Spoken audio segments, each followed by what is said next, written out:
Welcome back to another episode of Akau TV, here joined by possible Cambridge Breeder Stakes runner Otaki.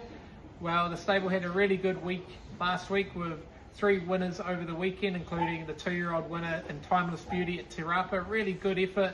Unfortunately, Craig Grills tweaked his back the morning of, so couldn't take the ride, but good pickup ride for Sam Collett. She rode her really well, punched her out of the barriers, trailed, and she was very strong through the line on a track that probably didn't really suit her.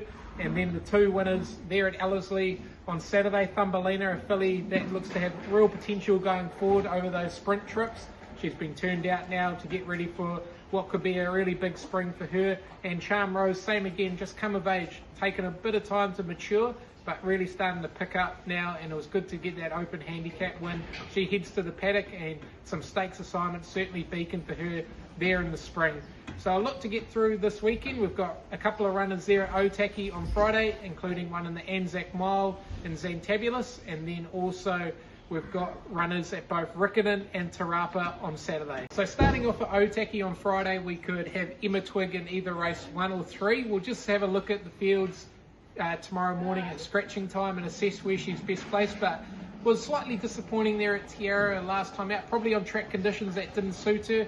Bit of fine drying weather at Otaki will be ideal, and if that track was to come back to a 7 or 8, it'll be absolutely perfect for her with Craig Grills in the saddle. She'll be positive, be thereabouts in the running. And then we move to the Anzac Mile.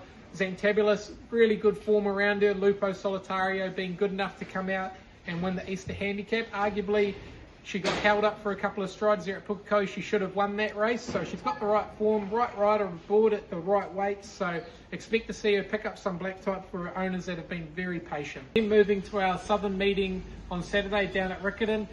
A light bunch of runners for Hunter and his team down there, but plenty of quality. Starting off in race number 4, Trobriand. He's really come of age since arriving down there. He's put in some solid efforts most of his race day starts, so very pleased with him. From that draw, it's not too much of a concern for us. We'd like to ride him neutrally, get him into a rhythm. Bruno Quiros gets on with the horse very well, so expect to see him run a genuine effort as long as he runs the 1400 metres out well. And then we move to race 5. Two very promising staying fillies on the improve, starting off with Perlino. She's drawn a nice low barrier. She should be able to run out that 2000 metre trip. She's grown age since she's arrived there. Hunter and the team have done a wonderful job with her, so she looks very promising in that 2000 metre race. And then Aishituru, back up in trips, certainly going to help her. Tristan Moodley takes a ride, who I think arguably is one of the leading South Island riders, so very pleased to have him aboard her. And then we move to race 6, What You Wish For. A very good old campaigner that continues to run honest races. Very pleased with him heading into the Canterbury Gold Cup. The draw certainly doesn't help him, but the way we like to ride him, he'd probably end up back there anyway, so at least he'll be out of trouble, so expect to see him running on late and be right in the finish. Then we move to our northern meeting on Saturday, starting off in race 3, System of Play. He's a very exciting horse that David brought at the Ready to Run sale in November. He's just continued to get better and better with the more we do with him. Michael was in on Tuesday to gallop him and was very pleased with his work. Draw doesn't help us, but we'll be out of trouble. We'll be able to ride him wherever he lands. Then we move to race 4, Taliska.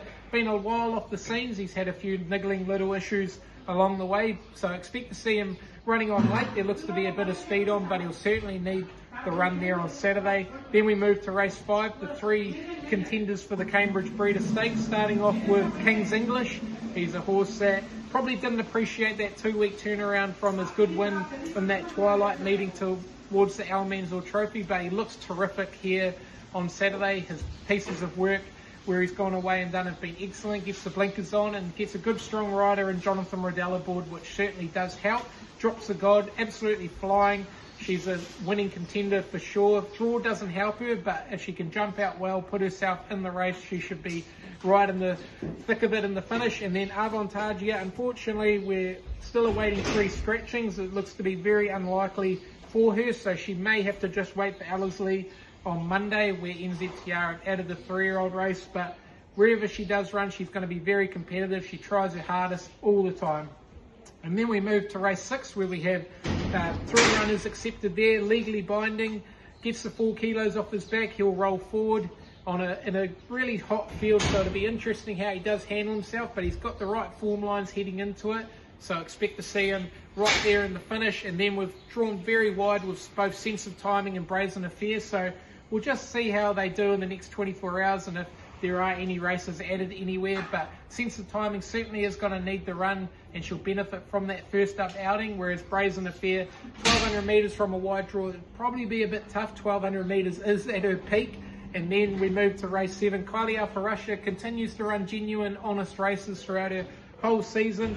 2000 metres is ideal, and she's going to certainly get track conditions that really do suit her. So really excited to see her take her place on Saturday. So that completes our team for this weekend. If I was to lean towards a best bet, it would have to be the 2-year-old at Te Rapa. System of Play. He's a horse that we've had a lot of time for since day one, since we laid eyes on him at the sales complex. So really looking forward to it. So good luck to all the owners and viewers there, and hopefully we have a successful weekend.